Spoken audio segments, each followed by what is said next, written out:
नमस्कार। महाभारत के युद्ध में जब कर्ण और अर्जुन का युद्ध हो रहा था, तो एक दिन कर्ण ऐसा बाण चलाए कि जो अर्जुन को बचना मुश्किल था। कर्ण के बाण से इतना अर्जुन परेशान हो गए कि वो पुकारने लगे भगवान को कि भगवान बचाइए। और भगवान किनको पुकारे? हनुमान को।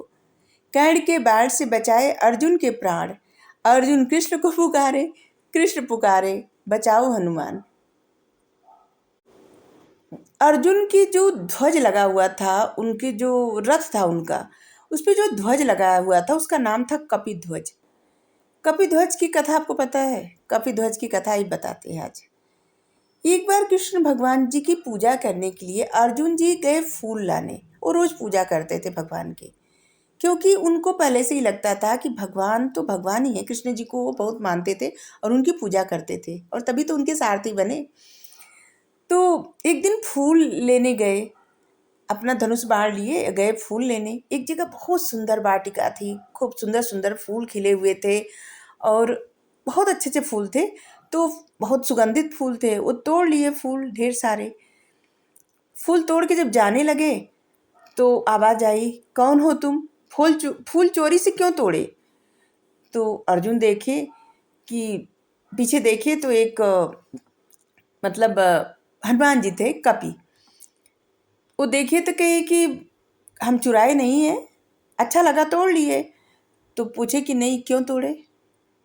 ये तुम्हें पता नहीं है कि राजा रामचंद्र जी का बगीचा है, उपवन है, माता सीता का उपवन है, क्यों तोड़े फूल, वो भी चुरा के? तो अर्जुन कहे कि हम चुरा के तो नहीं तोड़े, लेकिन फिर भी तोड़ लिए। अब भगवान की पूजा के लिए तोड़े हैं, तो भगवान तो सबके होते हैं। तो बोले कौन से भगवान? हनुमान जी पूछे कौन से भगवान की पूजा के लिए तोड़े? तो कहे कि कृष्ण जी की पूजा के लिए। तो हनुमान जी कहे अच्छा अच्छा, ले जाओ ले जाओ।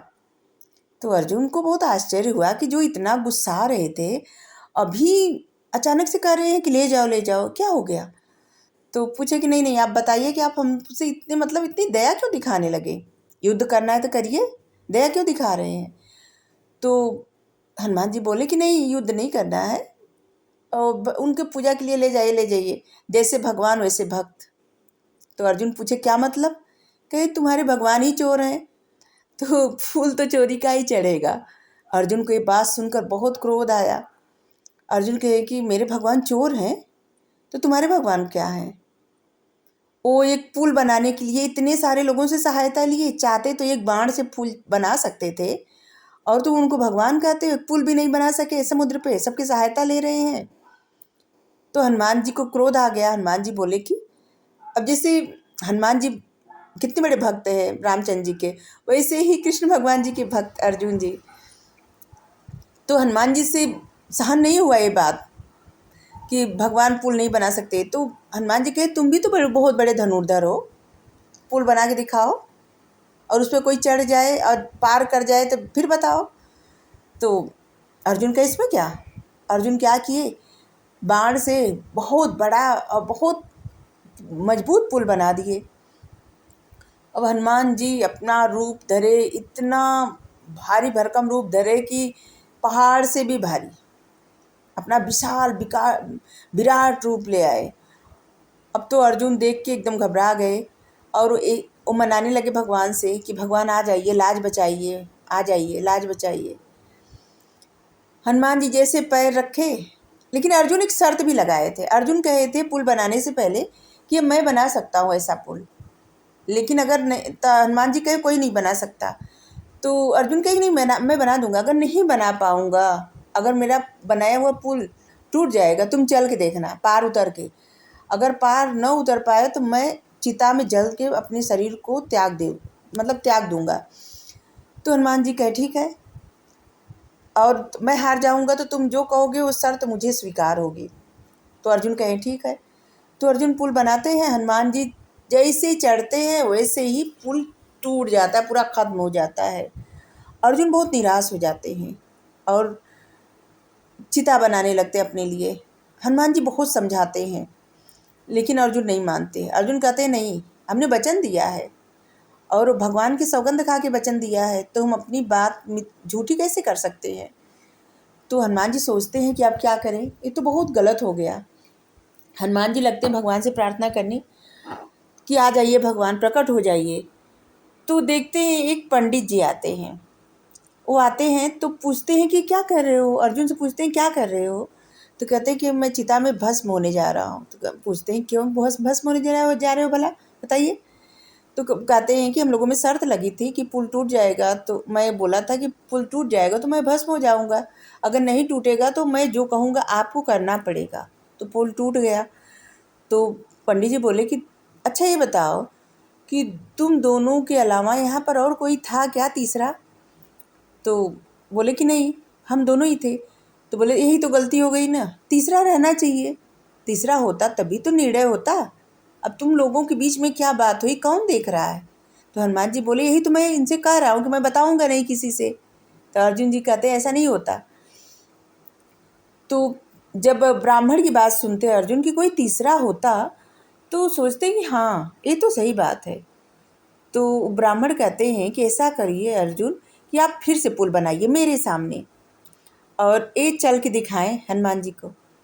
तो कहते हैं अच्छा ठीक है, फिर से पुल बनाते हैं, एकदम मजबूत पुल बनाते हैं और हनुमान जी वैसे ही विराट रूप धारण करते हैं। लेकिन इधर भगवान ही आए रहते हैं, कृष्ण भगवान जी अर्जुन को बचाने के लिए ब्राह्मण का रूप धर के यहाँ ब्राह्मण खड़े रहते हैं और भगवान कच्छप अवतार में जाके पुल के नीचे जाके अपने ऊपर पुल रख लेते हैं। लेकिन हनुमान जी इतने विकराल रूप मतलब इतने विराट रूप में जाते हैं, एक एक रोमकूप पे करोड़ों करोड़ों पत्थर मतलब ऐसे उनके रोमकूप हो जाते हैं, मतलब रोए जैसे चढ़ते हैं नहीं पुल टूटता, बढ़ जाते हैं, पार जाते हैं, फिर आ जाते हैं। लेकिन इतने में क्या होता है कि जो जिस पे पुल बनाते हैं समुद्र में, वो पुल का पानी एकदम लाल हो जाता है और देखते हैं कि पूरा पानी एकदम अ, मतलब खून से भर रहा है। और इधर देखते हैं कि ब्राह्मण देवता के अंग से खून निकल रहा है। ये लोग बहुत आश्चर्यचकित होकर देखते हैं, तब तक अंतर्ध्यान हो जाते हैं ब्राह्मण देव। और वो पानी में जाके हनुमान जी और अर्जुन देखते हैं तो देखते हैं कि ये तो भगवान है। और अर्जुन जी रोने लगते हैं, हनुमान जी भी रोने लगते हैं कि भक्त के लिए भगवान ऐसे। तो हनुमान जी अपनी हार मान लेते हैं और कहते हैं कि ठीक है अर्जुन बताइए आपको क्या चाहिए। तो अर्जुन कहते हैं नहीं नहीं हमको कुछ नहीं चाहिए कृष्ण भगवान कहते हैं नहीं चाहिए कि बोलो कि बाद में मांगूंगा। तो अर्जुन कहते हैं ठीक है बाद में दीजिएगा जो भी वरदान देना है, हम जब ज़रूरत पड़ेगी तो हम आपसे मांग लेंगे अपना वरदान, अभी रहने दीजिए। तो हनुमान जी कहते हैं ठीक है और फिर चले जाते हैं हनुमान जी अपने धाम को। फिर जब महाभारत का युद्ध होने वाला होता है तो अर्जुन को भेजते हैं हनुमान जी के पास भगवान जी और कहते हैं अपना वरदान मांगो। और पूछते हैं कैसे। तो कहते हैं कि ऐसे वरदान मांगना कि वो युद्ध में तुम्हारी सहायता करे। लेकिन सहायता कैसे करेंगे, वो ध्वज के मतलब जो रथ रहता है उसके ऊपर बैठे और जिससे रथ पार लगे। तो जाते हैं अर्जुन जी कहते हैं तो हनुमान जी कहते हैं कि ठीक है बात तो, लेकिन हम राम कथा सुने बिना भगवान के हम नहीं रह पाते। तो कहते हैं कि जब भगवान राम का और रावण का युद्ध हो रहा था तो क्या कथा आप सुन रहे थे। तो बोलते हैं हाँ बीच बीच में भगवान रामचंद्र जी रावण को किस तरह से समझा रहे थे, सबको समझा रहे थे, कथा कर रहे थे। तो अर्जुन जी कहते हैं कि ठीक है भगवान से प्रार्थना करते हैं, भगवान कहते हैं कि हाँ कह दो ठीक है। तो कहते हैं ठीक है। और तब आते हैं हनुमान जी और वही ध्वज बन के ध्वज पे बैठ जाते हैं। और इसीलिए इतने महावीर गंगापुत्र भीष्म रहते हैं, अर्जुन के बाण से उनका रथ कितना पीछे चला जाता है, लेकिन अर्जुन का रथ एकदम जरा सा खसकता है। और जहाँ पे भीष्म जी का रथ जब दूर जाता है और अर्जुन का रथ जरा सा खिसकता है तो अर्जुन को थोड़ा सा अभिमान भी हो जाता है और पूछते हैं कि सोचते हैं कि मेरे बाणों का देखिए क्या, मैं कितना बड़ा वीर हूँ। भगवान कहते हैं सब हनुमान जी का कमाल है, वो रथ पे हैं इसीलिए। और इसीलिए कर्ण के बाणों से हनुमान जी ने रक्षा की थी, पाताल में लेके चले गए थे अर्जुन को रथ के साथ ही, भगवान जी के साथ ही। तो इस तरह से अर्जुन के रथ के ऊपर जो ध्वज लगा था, कपि ध्वज, हनुमान जी ने बहुत बार रक्षा की। और हनुमान जी को कहा जाता है, हनुमान जी को सुनाने के लिए गीता का उपदेश दिए थे भगवान जी, राम वही कथा कह रहे थे भगवान। तो हमें लग रहा है कि आप लोगों को अच्छा लगा होगा। Thank you. एक कथा है। Thank you.